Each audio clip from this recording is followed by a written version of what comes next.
Hey everyone, this is Rick, and I wanted to share a few thoughts about my article that came out earlier this week for Baptist News Global about Guillermo del Toro's Pinocchio that is on Netflix.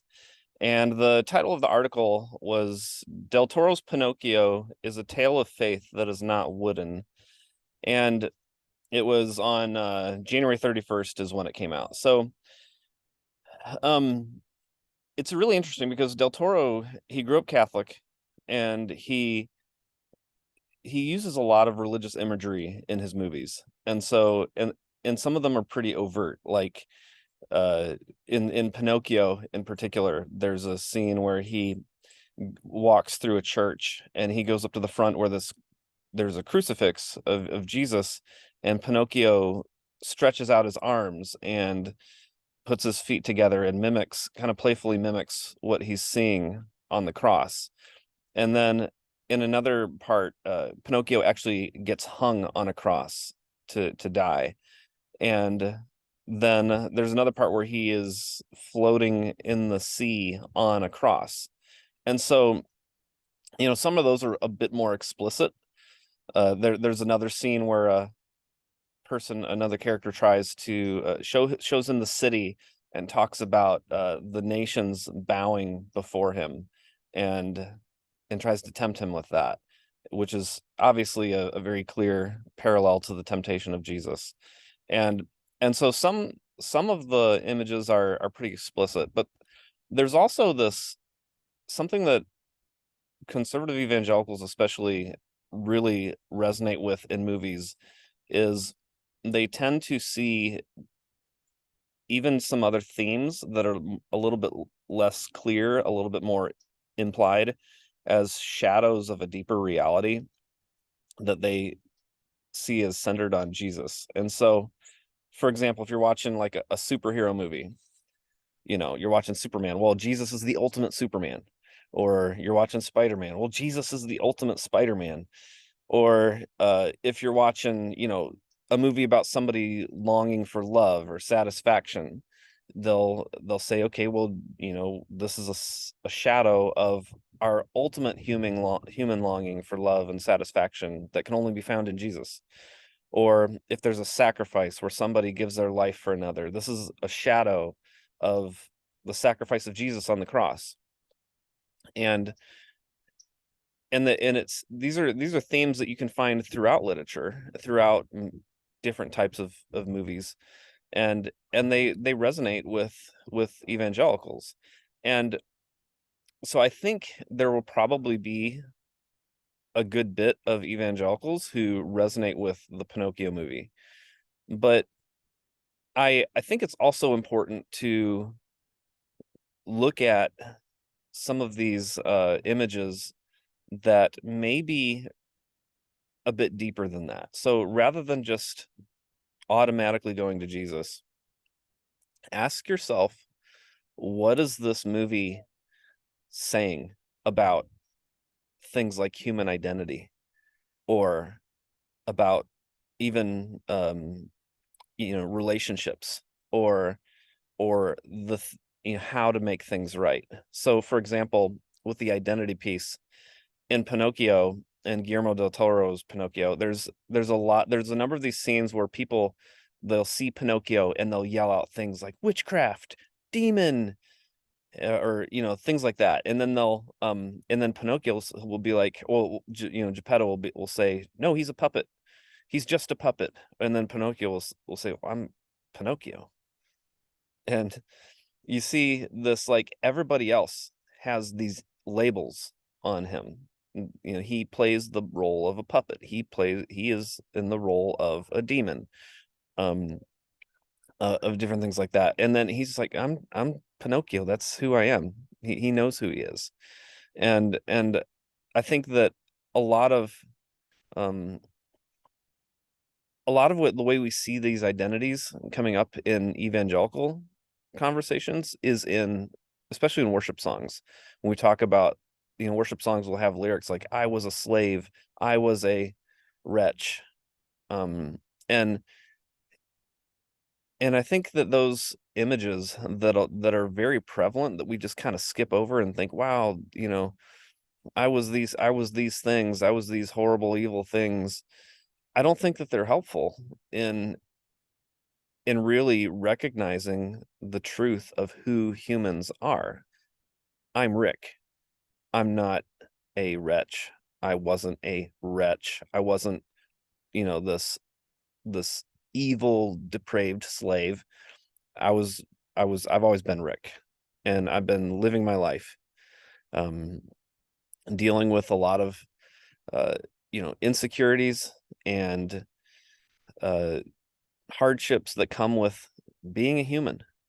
And yet those things, those labels that people want to put on me, they're not who I am. I know who I am. And I think it's important for us to recognize uh, how our religion and our religious language shapes human identity. There's a scene in Pinocchio where he they talk about his nose. Everyone thinks about Pinocchio's nose. And they say Geppetto says, or somebody, maybe it was the cricket, I don't remember off the top of my head, but he says that a lie is like your nose getting longer. It's plain as the nose on your face. When it gets longer, the everyone can recognize it except for the person telling the lies. And so I think it's helpful, that's about self-awareness. And it's helpful to recognize how we may be participating in the telling of lies about people's identity. Um, another thing is in the relationships that it talks about. There are characters who will say things like, I forgave you, I saved you, I rescued you, so now you're my slave. And those are very the relationship dynamic there is very resonant with evangelical views of God. And I get that there's slave language in the Bible that talks about us being God's slave.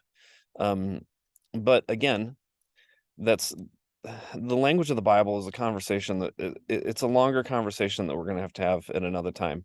But I'm just going to say right up front here, it's not helpful for us to be setting up these relational power dynamics where uh, we are slaves.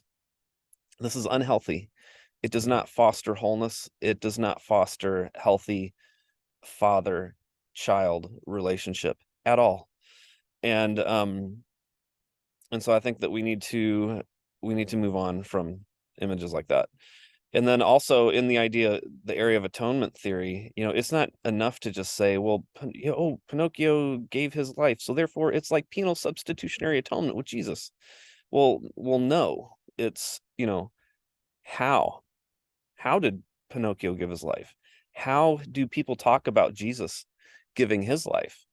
And in one character in Pinocchio, it's all about accounting. It's about shifting the right amount of money from one account to another. Well, that's all about the view that Jesus has to shift his righteousness into our account so that God will accept us and God will be okay with us being in God's presence. um there's another character that solves things through violence. Well, that's penal substitutionary atonement right there. Jesus had to be beaten and killed in order for us to be in relationship with God. um and so on the surface level you might think, well, Pinocchio points us to Jesus. Well, maybe in a particular to a universal sense, but once you get into the details, how there are parallels that Del Toro is bringing out that go against the assumptions that evangelicals have about things like penal substitutionary atonement, about imputed righteousness to our account, and things like that I think is helpful for us to reflect on. um there's what Geppetto begins to realize is that the way relationships are made right, um and the way wrongs are made right is through welcoming one another with love, through loving us for who we are. and not expecting us to be someone that we're not expecting us to uh be a slave, be a puppet, be lorded over, but I can be genuinely Rick in the way that I am, and I can relate to myself and my neighbor and God as Rick. And there's a scene at the end where Pinocchio says, "I'll be Pinocchio, and and you'll be my father, or you'll be my papa." He says, "How's that? Is that good enough?" And they come to the point where they realize that is good enough. You can be yourself, and when you're not harming other people, and you're not uh flexing your power over other people, you can be kind to yourself, you can be kind to one another, and learn to celebrate each other for who you are and the unique uh, people that you are. And so I just think that the movie carries with it so many amazing parallels to theology, but they're parallels that we need to not just gloss over in some general sense or get excited because, oh, there's a picture of a cross and so it affirms penal substitutionary atonement.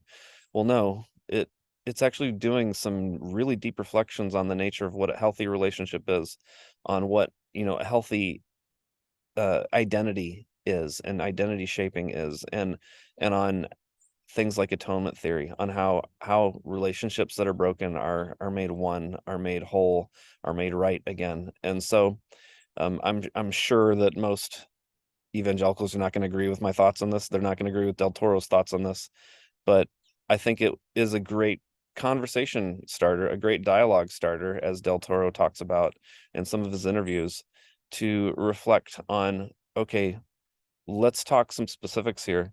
What is a healthy relationship? What is a healthy uh, father-child relationship?